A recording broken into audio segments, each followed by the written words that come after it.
If socializing leaves you feeling empty afterward, not tired in your body, but tired in your mind, this is for you. You don't hate people. You're not antisocial. You're not broken. But after conversations, after hanging out, after being around others, something in you shuts down. You get home, and instead of feeling relaxed, you feel drained, quiet, heavy, disconnected, and you don't fully understand why. Most people explain this the wrong way. They say it's introversion. They say it's social anxiety. They say you just need rest, but none of that fully explains it. Because this exhaustion feels different. It doesn't come from talking too much. It comes from something deeper. And if you felt this before, there's a reason your body reacts this way. But it's not the reason you think. Stay with this, because once you see it, you won't experience social situations the same way again. You probably function well socially. You can talk. You can listen. You can respond at the right moments. You know when to smile, when to nod, when to laugh. From the outside, you seem fine. But inside, something is working overtime. You're tracking tone. You're tracking reactions. You're adjusting yourself constantly. Not because you're fake, but because you're aware. And awareness has a cost. After a while, that cost adds up. And when the interaction ends, your system collapses. That's the crash, not physical exhaustion, mental depletion. Here's where it gets interesting. This feeling is not random. Your mind isn't weak, your energy isn't low. Your nervous system is responding to a pattern. A pattern most people never notice, because it looks normal on the surface. You're not being attacked. You're not being pressured openly. You're not being disrespected directly. But something subtle is happening, and it's happening repeatedly. That repetition is what drains you, not the conversation itself. Most social spaces quietly demand something. They demand regulation. You regulate your tone. You regulate your reactions. You regulate what you say. You regulate what you don't say. You suppress certain thoughts. You soften certain truths. You hold back certain reactions. None of this feels dramatic. It feels normal, but regulation requires energy. And when you're highly aware, you regulate more than others. That's the hidden tax. Notice what happens during these interactions. You're not just listening. You're monitoring. You're scanning how you're being perceived. You're adjusting your presence. You're staying socially appropriate. Again and again. This is not anxiety. It's self-management. And self-management is exhausting.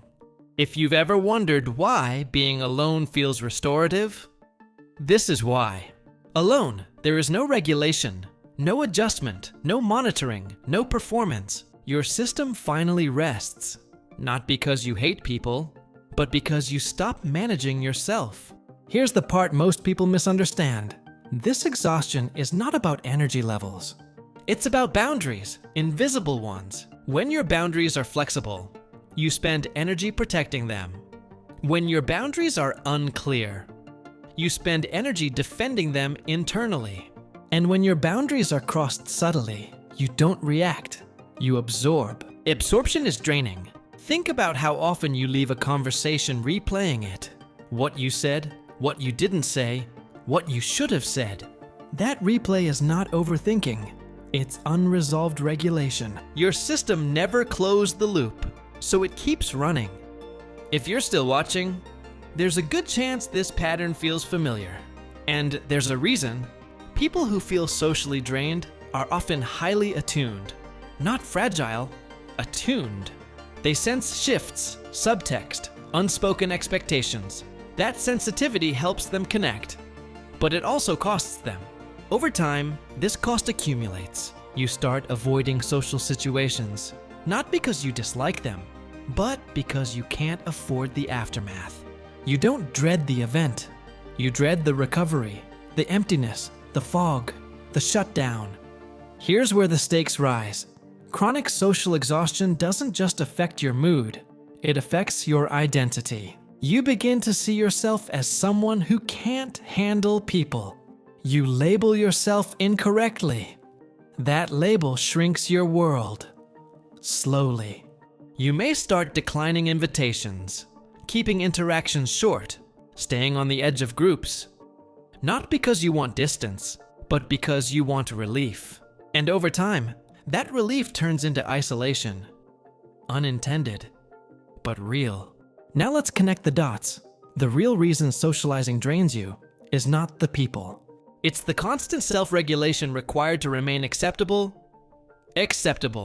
understandable, non-disruptive. That invisible effort is what empties you. When social spaces don't allow authenticity, your system compensates. When expression feels unsafe, you manage instead. And management costs energy.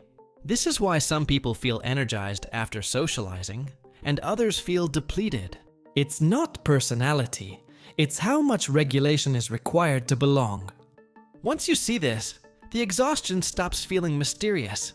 It becomes logical, predictable, and not a personal flaw. Here's the quiet truth. You don't need to socialize less.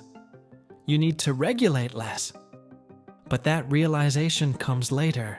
For now, just notice this. Pay attention to how you feel after interactions, not during them.